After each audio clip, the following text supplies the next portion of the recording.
فرزند زہرا یہ حالات برے ہیں۔ کاشانۂ بصیرت ایک ایسا مکمل یوٹیوب چینل جس پر محروم بصارت کے لیے بالخصوص اور تمام افراد کے لیے بالعموم سینکڑوں کی تعداد میں اسلامی کتب دستیاب ہیں۔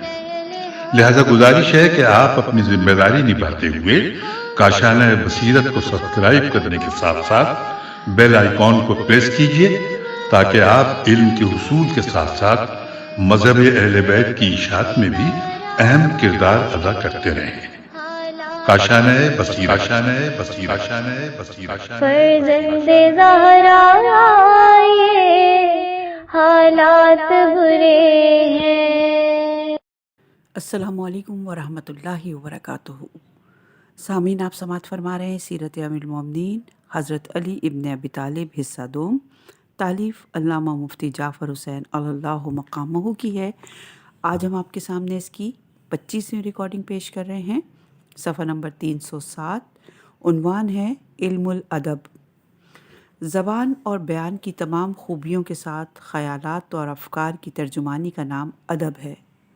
ادب صرف معنی آفرینی اور فکر پیمائی ہی سے پیدا نہیں ہوتا، بلکہ اس کے لیے اسلوب بیان کی شگفتگی، طرز ادا کی دل آویزی اور لفظوں کی دروبست کی حسن آفرینی بھی ضروری ہے۔ اگرچہ الفاظ سے مقصود معنی ہی ہوتے ہیں، مگر معنی براہ راست دوسروں کے ذہن میں منتقل نہیں کیے جا سکتے۔ ان کے لیے الفاظ کا سہارا لینا ہی پڑتا ہے، کیونکہ معنی اور مطالب کے ابلاغ کا یہی ایک ذریعہ ہے۔ ان کے بغیر نہ معنی کی منتقلی عمل میں آ سکتی ہے اور نہ افہام و تفہیم کا مقصد حاصل ہو سکتا ہے۔ اگر الفاظ بھونڈے، ترتیب کنجلک اور اسلوب الجھا ہوا ہوگا تو معنی دھندلے اور اثر کمزور پڑ جائے گا۔ اس کے برعکس اگر الفاظ شستہ، لسانی قواعد کے مطابق اور موقع اور محل کے اعتبار سے مناسب ہوں گے تو معنی واضح اور کلام پر اثر ہوگا۔ اور ادب کا مقصد ہی یہ ہے کہ اپنی بات کو دل نشین الفاظوں کے قلب میں ڈھال کر دوسروں کے ذہن میں اتارا جائے، اور الفاظ کے حسن اور اثر آخر ہی سے ایک سحر آگاہی فضا پیدا کر کے احساس و شعور کو متاثر کیا جائے۔ یہ علم اپنی افادیت کے اعتبار سے بڑی اہمیت رکھتا ہے، کیونکہ اس سے فکر و نظر اور علم و فن کی زندگی اور بقا وابستہ ہے۔ چنانچہ گزشتہ اقوام و ملل کے تہذیبی اور اخلاقی اور سیاسی معاشرتی حالات کا اندازہ ان کے علمی اور اولی ذخائر ہی سے ہوتا ہے، اور ہر قوم کا ادب اس کے اخلاقی، معاشرتی اور سیاسی زندگی کی تصویر اور اس کے عادات و تہذیب کا آئینہ ہوتا ہے۔ ادب سے جہاں مختلف قوموں کی تمدنی اور معاشرتی تہذیبوں کا پتہ چلتا ہے، وہاں لفظ کو معنی سے ہم آہنگ کرنے کے لیے احساسات کو عملی جامہ پہنانے اور انہیں پر اثر بنانے کا ملکہ بھی حاصل ہوتا ہے، اور اس طرح زبان نکھر سنور کر ارتقائی منازل طے کرتی ہے اور فروغ پاتی ہے۔ یہاں تو ہر زبان میں ادب کے بہتر سے بہتر نمونے موجود ہیں، مگر عربی زبان اپنی لطافت شیرینی اور متوازن الفاظ کے اعتبار سے ادبی تخلیق کے لیے نہایت موزوں واقع ہوئی ہے۔ اسی لیے ہر دور میں اس کا دامن نظم و نثر کے ادب پاروں سے مالا مال رہا ہے، اور کوئی زبان ادبی لطافتوں اور بلاغت آفرینیوں میں اس کا مقابلے پر نہ آ سکی۔ عربی ادب کے ارتقاء اور اس کے اوج اور عروج کے بام بلند تک پہنچانے میں امیر المومنین علیہ السلام کے خطبات اور نگارشات کا حصہ سب سے زیادہ رہا ہے۔ آپ علیہ السلام نے زبان کو نئے اسلوب و آہنگ دیے، اظہار بیان کا نیا سلیقہ بخشا، فصاحت و بلاغت کی راہیں کھولیں، زبان کے اصول و قواعد تعلیم کی، اور ادب کے ہر شعبے میں ایسے درخشاں نقوش چھوڑے گئے جنہیں رہوان وادی ادب نے علمی دستاویز، ادبی صنعت قرار دے کر مشعل راہ بنایا۔ ادب میں صرف نحو، لغت، عروض اور قوانی، قرأت و کتابت، نظم اور نثر اور معنی بیان اور بدیع سے بحث کی جاتی ہے۔ ان میں سے ہر شعبہ مستقل علم کا درجہ رکھتا ہے، لہٰذا ہر شعبے کو الگ الگ عنوان کے تحت آپ سب کی سماعتوں کی نظر کیا جا رہا ہے۔ صفحہ نمبر ہے 308، اور عنوان ہے علم صرف و نحو۔ عربی زبان میں لفظ کی حیت اور حرکت کی تبدیلی سے معنی میں تبدیلی ہو جاتی ہے۔ جس علم کے ذریعے لفظ کی حیت کا علم حاصل ہوتا ہے اسے صرف، اور جس علم کے ذریعے حرکات یعنی زیر زبر پیش کا علم حاصل ہوتا ہے اسے علم نحو کہا جاتا ہے۔ انہی حرکات کے ذریعے مختلف معنی میں امتیاز اور معنی مقصود کی تعیین ہوتی ہے۔ اگر حرکت اعراب میں غلطی واقع ہوگی تو معنی کچھ کے کچھ ہو جائیں گے۔ مثلاً احسن زید کو اگر ماں احسن زید پڑھا جائے تو معنی بدل جائیں گے۔ اس لیے پہلے جملے کے معنی یہ ہیں کہ زید کتنا اچھا ہے، اور دوسرے جملے کے معنی یہ ہیں کہ زید نے کوئی اچھائی نہیں کی۔ عرب اہل زبان تھے، انہیں اعرابی صحت کے لیے قواعد و ضوابط کا سہارا لینے کی ضرورت نہ تھی، بلکہ خود ان کی بول چال سے ضوابط کا استخراج کیا جاتا تھا۔ مگر موالی اور مصرعین اعرابی غلطیوں کا شکار ہو جاتے تھے جو اہل زبان کی قوت سماعت پر گراں گزرتی تھی۔ چنانچہ ایک مرتبہ ایک شخص نے پیغمبر اکرم صلی اللہ علیہ وآلہ وسلم کے سامنے اعرابی غلطی کی تو آپ صلی اللہ علیہ وآلہ وسلم نے فرمایا، اپنے بھائی کی غلطی کی اصلاح کرو، یہ بھٹک گیا ہے۔ اور یہ روایت المزارج مزارج کی جلد نمبر 2 صفحہ نمبر 396 پر ہے۔ حضرت صلی اللہ علیہ وآلہ وسلم کے بعد جب فتوحات کا دور آیا تو عربوں اور عجمیوں کے آپس کے میل و جول بڑھے۔ اس میل ملت اور باہمی بات چیت کے نتیجے میں زبان کا متاثر ہونا بھی طبعی امر تھا، چنانچہ بول چال میں اعرابی غلطیاں ہونے لگیں۔ امیر المومنین علیہ السلام کو اس کا احساس ہوا، مگر زبان کی حفاظت کا سامان نہ کیا گیا تو عجمی اثرات سے اس کی صورت بگڑ جائے گی، لہٰذا اس کے گرد قواعد کی ایک محکم باڑ باندھ دینا چاہیے تاکہ اس کی صحت برقرار رہے۔ چنانچہ آپ علیہ السلام نے لسانی قواعد کے اصول واضح کیے اور ابو الاسود وائلی کو ان کی ترتیب و تدوین کے لیے کہا۔ ابو الاسود بیان کرتے ہیں کہ میں ایک مرتبہ امیر المومنین علیہ السلام کی خدمت میں حاضر ہوا تو دیکھا کہ آپ علیہ السلام سر جھکائے خاموش بیٹھے ہیں، گویا کچھ سوچ رہے ہیں۔ میں نے عرض کیا کہ یا امیر المومنین آپ کس فکر میں ڈوبے ہوئے ہیں؟ فرمایا کہ عجمیوں کے آ جانے اور ان کے اختلاط سے ایسے کلمات سننے میں آتے ہیں جو اعرابی اعتبار سے غلط اور استعمالات عرب کے خلاف ہوتے ہیں۔ اگر تصحیح زبان کی طرف توجہ نہیں کی گئی تو لفظ اور معنی کی سمتیں بدل جائیں گی اور کوئی بات صحیح طور پر سمجھی نہ جا سکے گی۔ اس لیے میں نے سوچ بچار کے بعد یہ فیصلہ کیا ہے کہ عربی زبان کے قواعد منضبط کر دوں تاکہ صحیح و غلط میں امتیاز ہو سکے اور کلام میں غلطی واقع ہونے نہ پائے۔ میں نے کہا کہ اگر آپ ایسا کر جائیں گے تو عربی زبان ہمیشہ کے لیے زندہ ہو جائے گی، ورنہ غلط استعمالات کے نشر اور شیوع سے زبان کے خد و خال مسخ ہو جائیں گے اور رفتہ رفتہ قرآن اور حدیث کی زبان سے دوری ہو جائے گی۔ ابو الاسود کہتے ہیں کہ 3 دن کے بعد میں پھر حضرت کی خدمت میں حاضر ہوا تو آپ علیہ السلام نے کاغذ کا ایک پرزہ میری طرف بڑھایا جس پر تحریر تھا، کلام کی 3 قسمیں ہیں، اسم، فعل اور حرف۔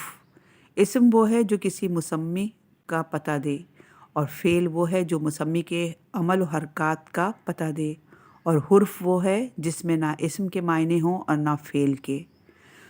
پھر آپ علیہ السلام نے فرمایا، اے ابو الاسود، تمہیں معلوم ہونا چاہیے کہ اشیاء کی 3 قسمیں ہیں، ظاہر، مضمر اور وہ جو نہ ظاہر نہ مضمر، جیسے اس میں اشارہ۔ اور یہ روایت مجموع الادبہ جلد نمبر 13 صفحہ نمبر 49 پر ہے۔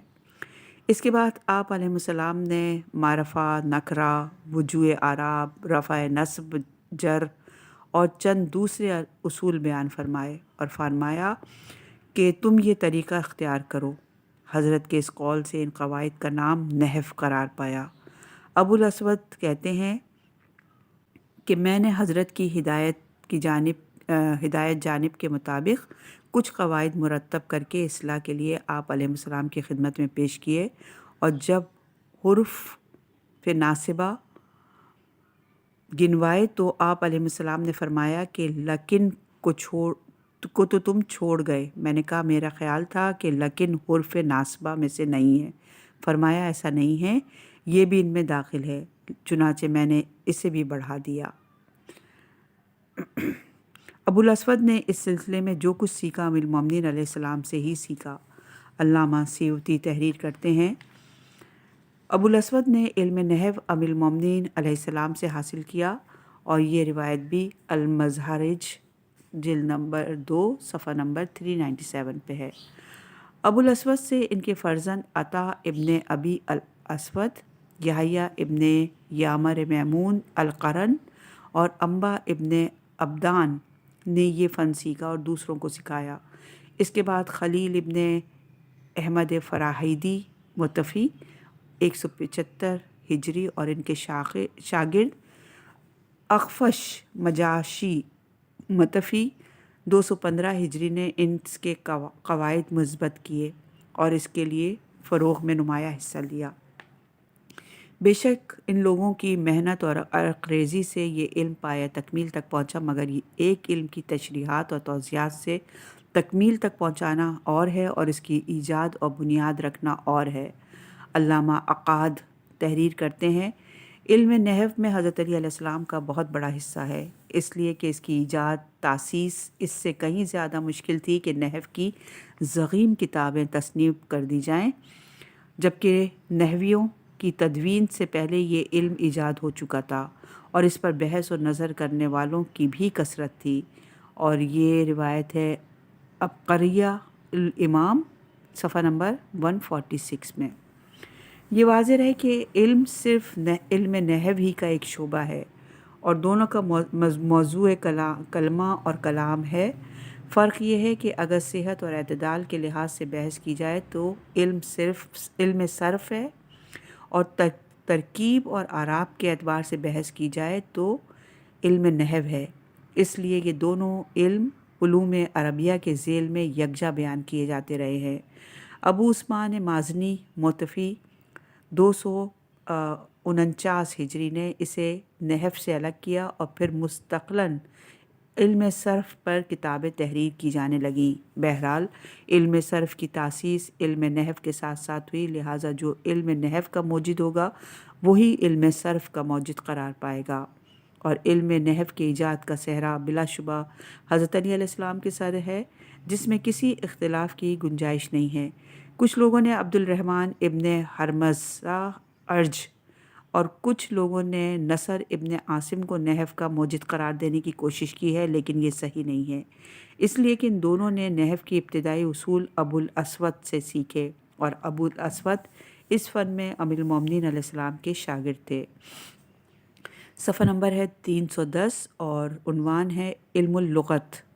علم اللغت کے معنی زبان دانی کے ہیں۔ زبان دانی کے لیے اصلی اور دخیل، مترادف اور متابعین، مشترک اور متشابہ الفاظ اور ان کی حیت اور ساخت کا جاننا ضروری ہے، تاکہ تلفظ، محل استعمال اور حقیقی و مزاجی معنی کی تشخیص میں غلطی نہ ہونے پائے۔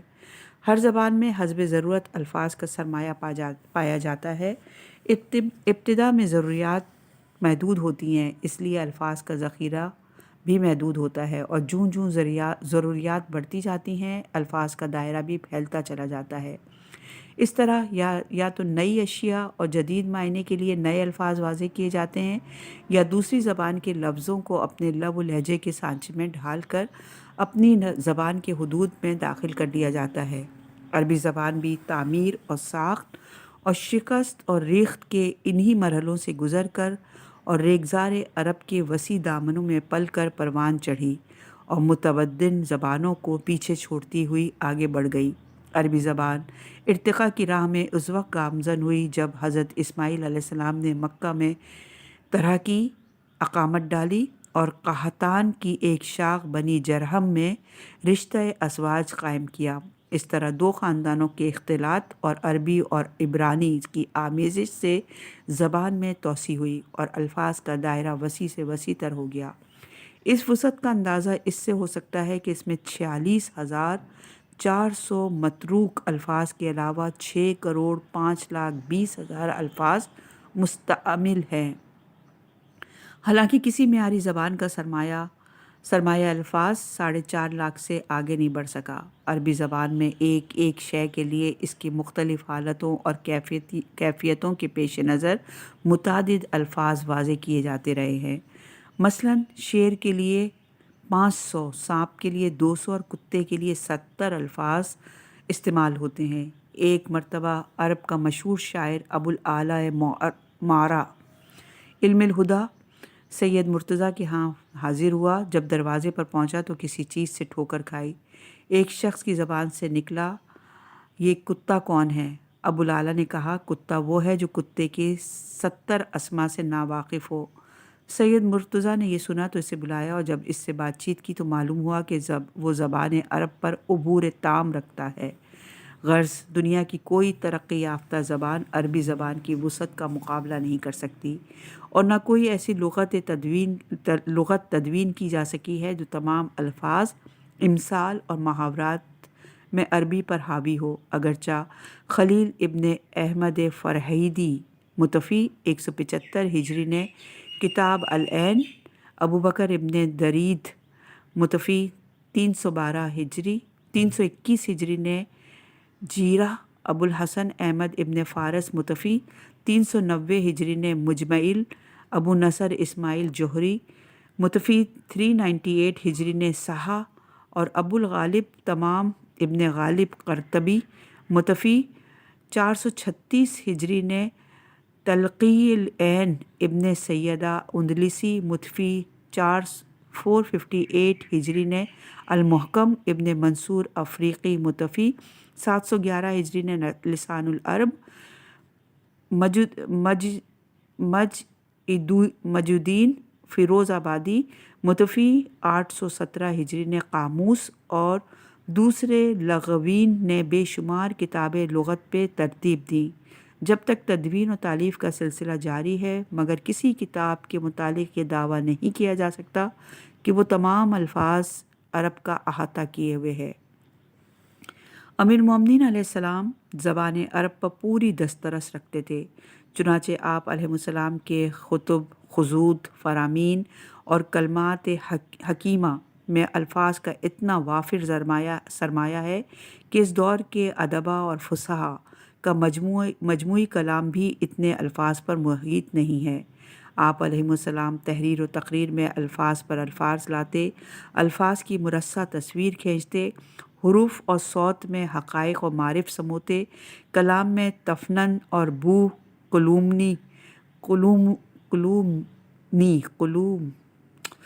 قلومینی پیدا کرتے اور کسی موقع پر ثقیل اور نامانوس الفاظ کا سہارا نہ لیتے،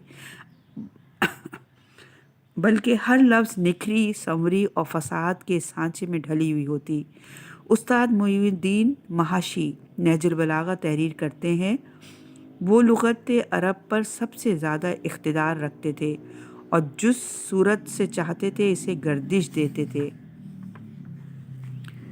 آپ علیہ السلام جس لفظ کا جس طرح تلفظ کرتے وہ اس کی صحت کی سند قرار پا جاتا۔ چنانچہ نظر ابن سمیل بیان کرتے ہیں کہ میں ایک دفعہ مامون رشید عباسی کے ہاں گیا۔ مامون نے برسبیل تذکرہ یہ حدیث بیان کی کہ ہم سے حسیم نے، اس نے شبعی سے، اور شبعی نے ابن عباس سے روایت کی ہے کہ حضرت صلی اللہ علیہ وآلہ وسلم نے فرمایا کہ جو شخص کسی عورت سے اس کے دین اور جمال کی وجہ سے عقد کرے وہ اسے تنگ دستی اور احتیاط سے بچا لے جائے گی۔ مامون نے لفظ سعادت فتح مبین پڑھی اور نظر نے کہا ہمیں یہ حدیث امیر المومنین علی ابن ابی طالب علیہ السلام کے سلسلہ روایت سے پہنچی ہے اور آپ نے سداد بکر سین فرمایا تھا۔ اس مقام پر سعادت یہی صحیح ہے کہ مامون نے کہا کہ اس کے معنی یہ ہوئے کہ میں نے غلط پڑھا ہے۔ کہا کہ یہ آپ کی غلطی نہیں بلکہ حسیم کی غلطی ہے، اور آپ نے تو جیسا سنا ویسا بیان کیا۔ مامون نے کہا سداد اور سداد میں کیا فرق ہے؟ کہا کہ سداد کے معنی صحت اور درستی کے ہیں اور سداد کے معنی کسی نقصان کی تلافی یا کسی شے کے تدارک کے ہیں۔ کہا کہ کلام عرب میں اس کا کوئی شاہد ہے؟ کہا ہاں، اور عبداللہ ابن عمرو ارجعی کا یہ شعر پڑھا: از اونی و ای فتحی ازاؤا لیوم کریت و صداد شغر. انہوں نے مجھے اپنے ہاتھوں سے کھو دیا جنگ کے دن، اور سرحدوں کی حفاظت کے موقع پر انہیں احساس ہوگا کہ انہوں نے کیسے جوان کو کھویا ہے۔ عربی زبان بھی دوسری زبانوں کی طرح جذب اور قبول کی صلاحیت اپنے اندر رکھتی ہے، چنانچہ اس میں فارسی، رومی، نسبتی، حبشی، قبطی، عبرانی اور سریانی زبانوں کے الفاظ بھی سموئے ہوئے ہیں، جیسے سندس، قسطاس، زنجیل وغیرہ۔ یہ اس قسم کے دوسرے الفاظ مزاج و ساخت کے اعتبار سے عربی لفظوں میں گھل مل گئے ہیں۔ حضرت علی علیہ السلام نے بھی توسیع زبان کے لیے غیر عربی الفاظ استعمال کیے ہیں۔ چنانچہ ایک مرتبہ آپ علیہ السلام نے قاضی شرح سے پوچھا کہ اگر ایک عورت کو طلاق دی گئی ہو اور وہ یہ دعویٰ کرے کہ اسے ایک مہینے میں 3 مرتبہ خون آتا ہے تو تم اس کے ادا کے بارے میں کیا فیصلہ کرو گے، یعنی عدت کے بارے میں؟ شرح نے کہا کہ اگر اس کے گھر والے اس کی تصدیق کریں گے تو اس کے قول کو صحیح سمجھا جائے گا۔ حضرت نے فرمایا کہ قانون یہ رومی زبان کی لفظ ہے جس کے معنی یہ ہے کہ تم نے صحیح کہا۔ لسان العرب میں یہ تحریر ہے۔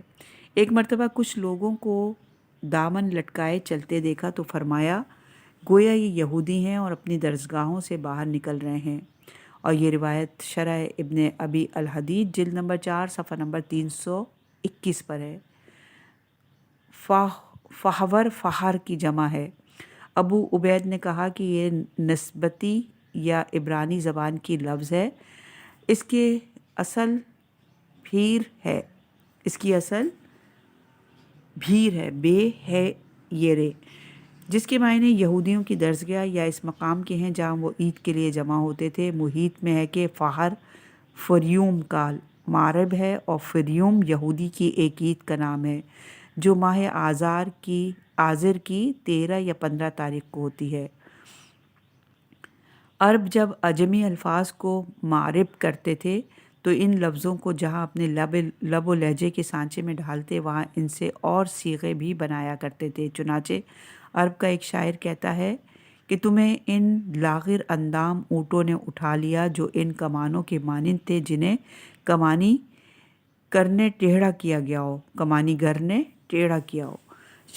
شاعر نے پہلے کمانگر کو کمرج کی صورت میں بدلا، پھر اسے شعری قاعدے کے مطابق اسے فاعل کی صورت میں دے دی۔ حضرت نے بھی اسی نہج پر الفاظ سے الفاظ ڈھالے۔ چنانچہ ایک مرتبہ نوروز کے موقع پر آپ کے سامنے حلوہ پیش کیا گیا۔ آپ علیہ السلام نے پوچھا کہ آج کیا بات ہے؟ کہا گیا کہ آج نوروز ہے۔ آپ علیہ السلام نے خوش طبعی کے طور پر فرمایا تو پھر ہمارے لیے ایسا نوروز ہر روز منایا کرو، اور یہ روایت المظہر میں ہے۔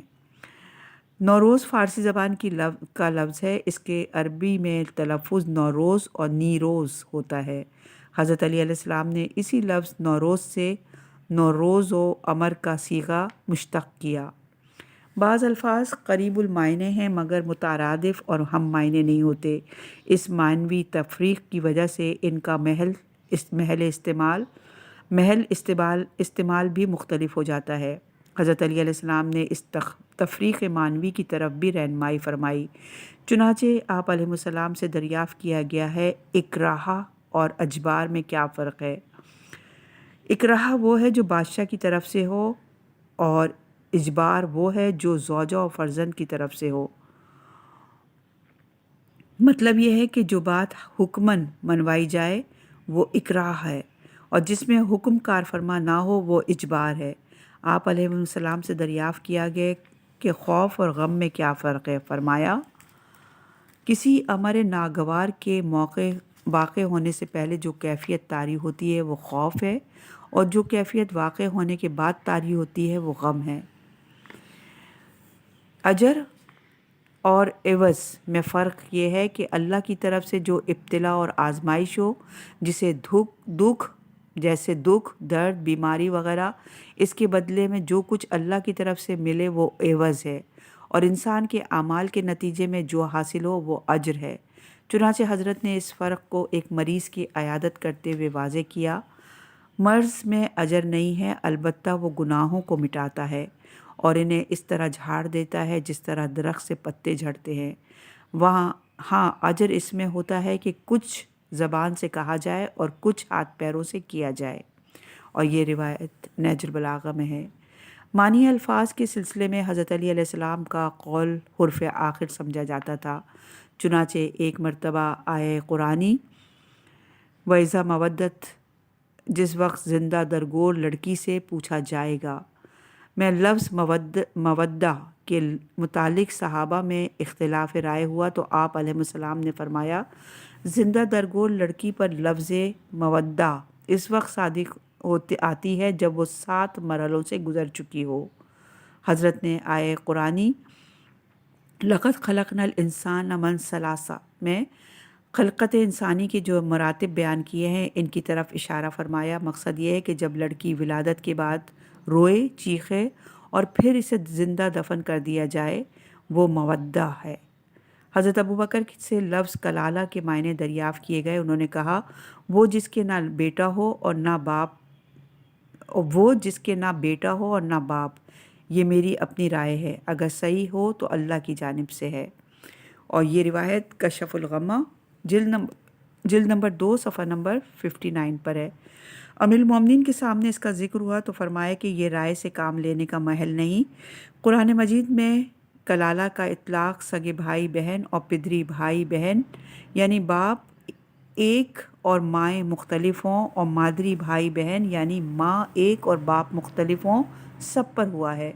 چنانچہ قرآن مجید میں ہے کہ لوگ تم سے کلالہ کے بارے میں پوچھتے ہیں، کہہ دو کہ اللہ تمہیں کلالہ کے بارے میں یہ حکم دیتا ہے کہ اگر کوئی شخص مر جائے اور اس کے کوئی اولاد نہ ہو اور صرف ایک بہن ہو تو آدھا ترکہ اس کا ہوگا، اور اگر بہن مر جائے اور اس کے کوئی اولاد نہ ہو تو بھائی سارے مال کا وارث ہوگا۔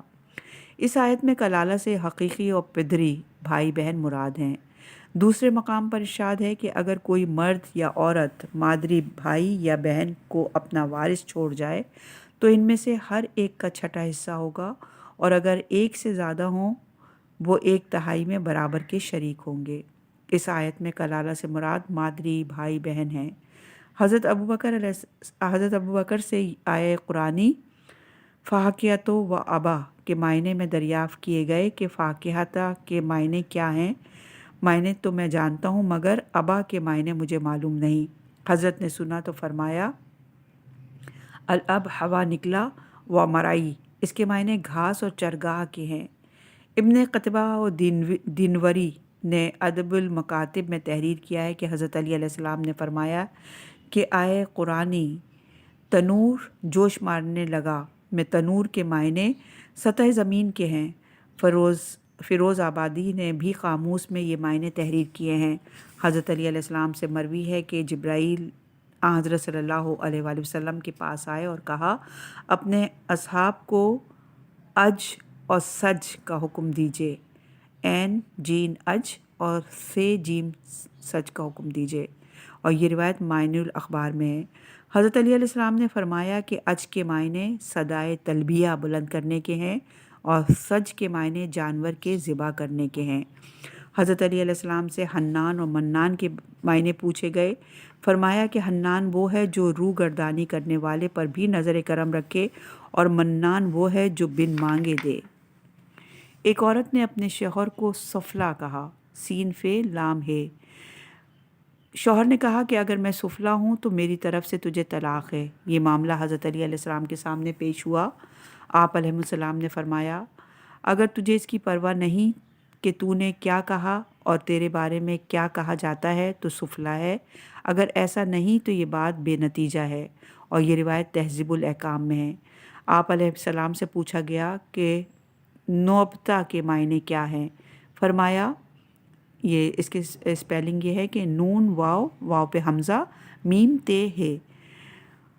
آپ نے فرمایا کہ وہ جس کے دل کی بات لوگ نہ جان سکیں، اور یہ روایت معین الاخبار میں ہے۔ آپ علیہ السلام سے پوچھا گیا کہ قصی قاف سین چھوٹی ہے، قصی کس کپڑے کو کہتے ہیں؟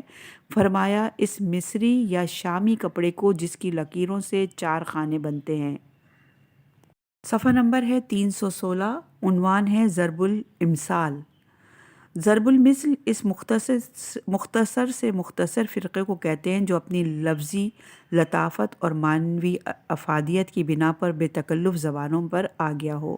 اگر مثل کا استعمال برمحل ہو تو اس سے کلام کا حسن اور اثر آفرینی بڑھ جاتی ہے، کیونکہ مثل میں کسی تجربے اور مشاہدے کا نچوڑ یا کسی واقعے کی طرف اشارہ ہوتا ہے، لہٰذا جس واقعے کے سلسلے میں اسے بیان کیا گیا ہوگا اس سے ملتے جلتے ہوئے واقعے کی تصویر نظروں کے سامنے آ جائے گی، اور اس کی روشنی میں موجودہ واقعے کے اچھے یا برے نتائج پر حکم لگایا جا سکے گا۔ ابراہیم نظام کا قول ہے کہ مثل میں 4 خوبیاں ایسی ہوتی ہیں جو کسی کلام میں یکجا نہیں ہوتی: لفظی اختصار، معنی مقصود سے ہم آہنگی، حسین تشبیہ اور لطیف استعارہ۔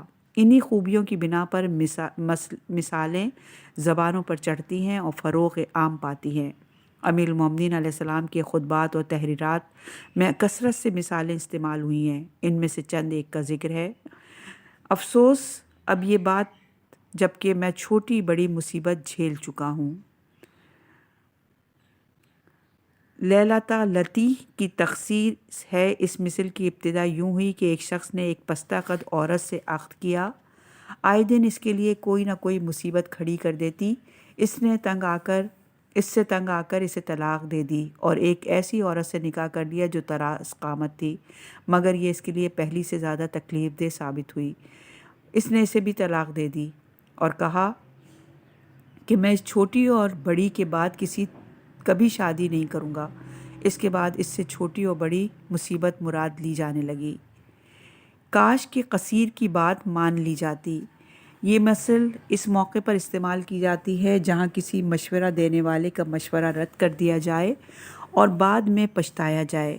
یہ جملہ سب سے پہلے جزمیہ ابن ابرش کے غلام قصیر نے کہا، پھر مثل کے طور پر استعمال ہونے لگا۔ ایک مثل ہے کہ صبح کے وقت وہی لوگ رات کی راہ پہنمائی کی تعریف کرتے ہیں۔ یہ مثل اس موقع پر کہی جاتی ہے جب زحمت و مشقت کے نتیجے میں راحت و آرام میسر آئے۔ یہ جملہ سب سے پہلے خالد بن ولید نے کہا اور پھر بطور مثل استعمال ہونے لگا۔ ایک اور مثل: بسا اوقات ایک دفعہ کا کھانا بہت دفعہ کے کھانوں سے مانع ہو جاتا ہے۔